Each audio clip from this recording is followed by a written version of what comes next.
Shalom, jumpa kembali sebuah pelajaran dengan judul Ajaran Palsu Zaman Now bagian yang kelima, yaitu mengusir setan. Saudara, karunia mengusir setan itu lebih realistis dibandingkan karunia-karunia yang lainnya yang tidak bisa dibuktikan. Tetapi pembuktiannya hanya terjadi atau tidak. Padahal yang dijanjikan dengan pesan Tuhan tadi tidak pernah mencatat itu terjadi atau tidak. Intinya cuma kagum dengan yang memberikan pesan. Hari ini datang memberikan pesan, setahun lagi datang memberikan pesan lagi, padahal pesan yang pertama tidak terjadi. Jemaat tidak pernah nanya. Nah saudara, mengusir setan lebih realistis. Kenapa? Karena Anda bisa langsung tahu ketika orang dirasuk setan, matanya, bola matanya ini lebih banyak warna putihnya karena biasanya biji matanya tuh naik ke atas. Suaranya mungkin juga belum tentu suara asli orang tersebut. Bisa saja ini perempuan yang kerasuk tapi suaranya besar seperti laki-laki dan lain sebagainya, dan punya tenaga yang lebih besar dari tenaga dia sesungguhnya. Nah saudara, begitu didoakan di dalam nama Tuhan Yesus, setan ini pergi, orang ini sembuh. Saudara bisa lihat, orang ini memang dikaruniai dengan karunia mengusir setan. Lebih gampang, lebih realistis, karena dalam waktu yang dekat Anda akan melihat hasilnya ini sembuh atau tidak. Nah saudara yang dikasih oleh Tuhan, ada dua tindakan untuk mengusir setan, yaitu setan itu bisa merasuk kepada seseorang. Setan ini bisa masuk juga kepada binatang. Setan ini bisa masuk juga kepada benda-benda mati. Katakan, bisa ada di dalam sebuah benda yang memang dipuja, apapun wujud bendanya. Bisa cincin permata, bisa benda-benda tertentu, pusaka-pusaka tertentu, dan lain sebagainya, keris dan lain sebagainya.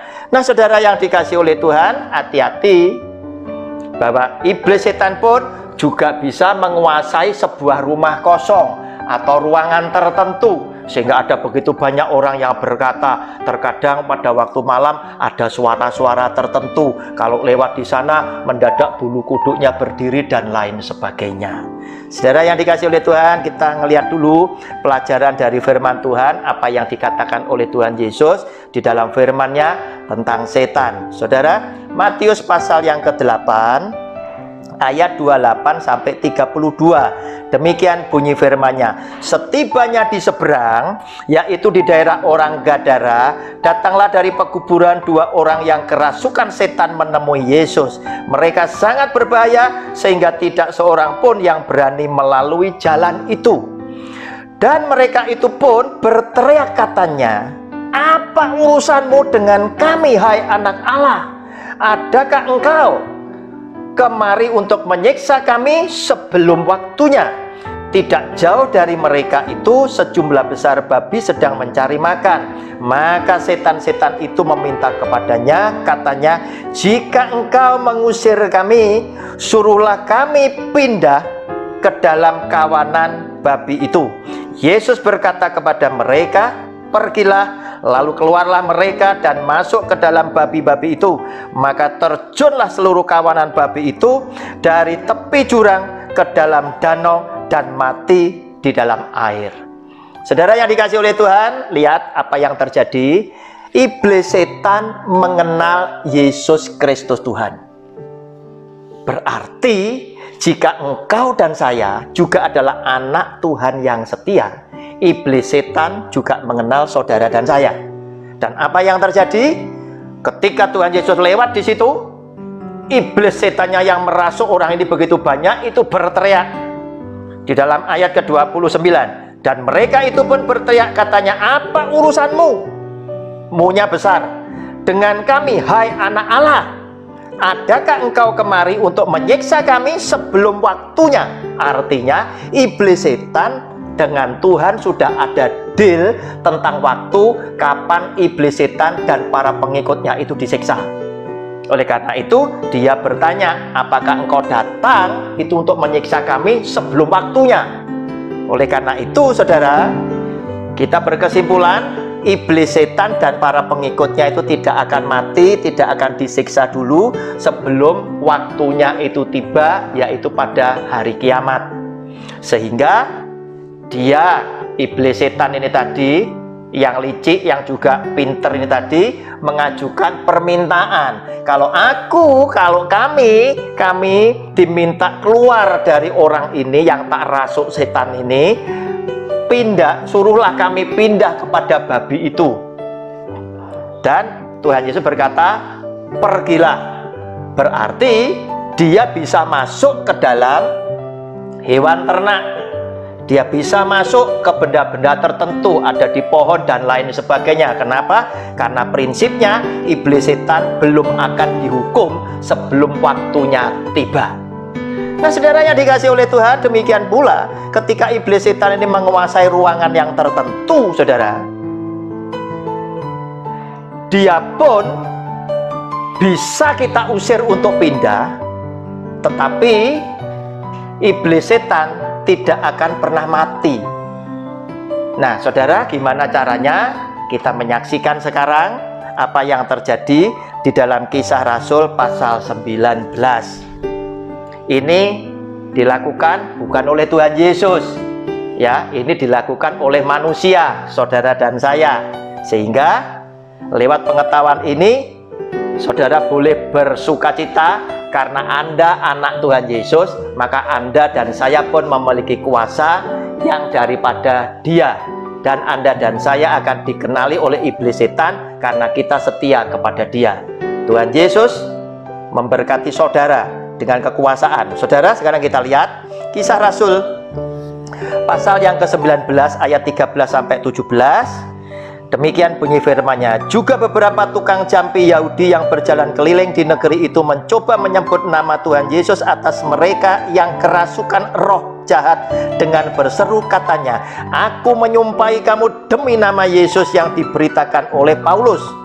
Mereka yang melakukan hal itu ialah 7 orang anak dari seorang imam kepala Yahudi yang bernama Skewa.